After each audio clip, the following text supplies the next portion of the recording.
जय Shri Krishna friends, welcome to my channel. तो आज આપણે કાચા ચોખામાંથી એકદમ અલગ અને નવી રીતે જ ભજીયા બનાવવાની ટ્રાય કરીશું, જે ક્રિસ્પી હોવાની સાથે ખાવામાં એકદમ નવીનતા લાવશે।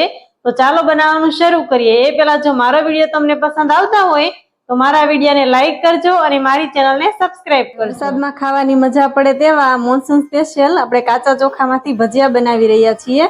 તો તેના માટે મેં 1 કપ જેટલા ચોખાને પાણીમાં 2 થી 3 કલાક પહેલા પલાળીને રાખી મૂકેલા હતા, તે મેં લીધા છે। અને 3-4 નંગ જેટલા બટેકાને મેં બાફીને લઈ લીધેલા છે। અહીં ચીલી ફ્લેક્સ 1 ચમચી અને લીલા મરચા, આદુ, જીરું આખું અને મીઠા લીમડાના પાનનું કટિંગ કરેલું અને સ્વાદ પ્રમાણે મીઠું અને ધાણા।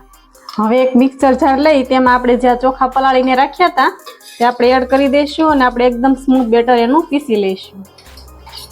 હવે મેં ચોખાનું આ રીતનું એકદમ સ્મૂથ બેટર પીસીને તૈયાર કરી લીધેલું છે। મેં અહીં બેટર પીસવા માટે 3 થી 4 ચમચી જેટલું જ પાણી ઉમેર્યું હતું।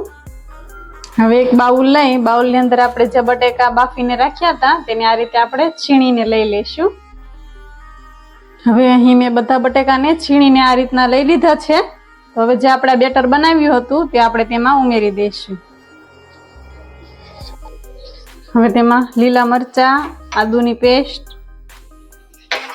ચીલી ફ્લેક્સ લીધા હતા તે, આખું જીરું, સ્વાદ પ્રમાણે મીઠું અને આપણે જે મીઠા લીમડાના પાનનું કટિંગ કર્યું હતું તે ઉમેરી દઈશું અને ઉપરથી ધાણા। આ બધુંને એકદમ સરસ રીતે મિક્સ કરી લઈશું।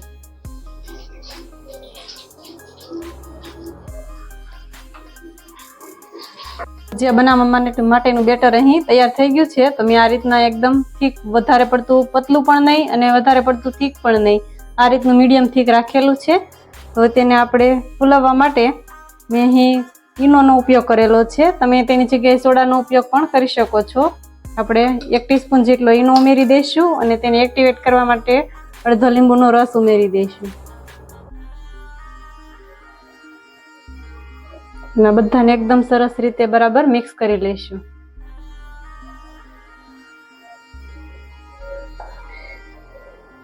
હવે ભજીયાને તળવા માટે મેં અહીં તેલને પહેલેથી ગરમ થવા માટે રાખી દીધેલું હતું, તો આપણું તેલ બરાબર ગરમ થઈ ગયું છે।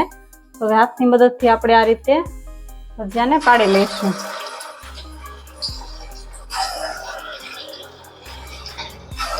એકવાર જરૂરથી ટ્રાય કરજો, કાચા ચોખામાંથી ભજીયા એકદમ સરસ ટેસ્ટી બને છે, ખૂબ જ મજા આવે છે વરસાદમાં ખાવાની।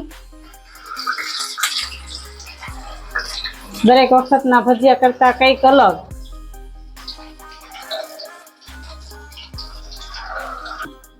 હવે આપણા ભજીયા એકદમ ચડી ગયા છે અને તમે જોઈ શકો છો એકદમ ગોલ્ડન કલર પણ આવી ગયો છે।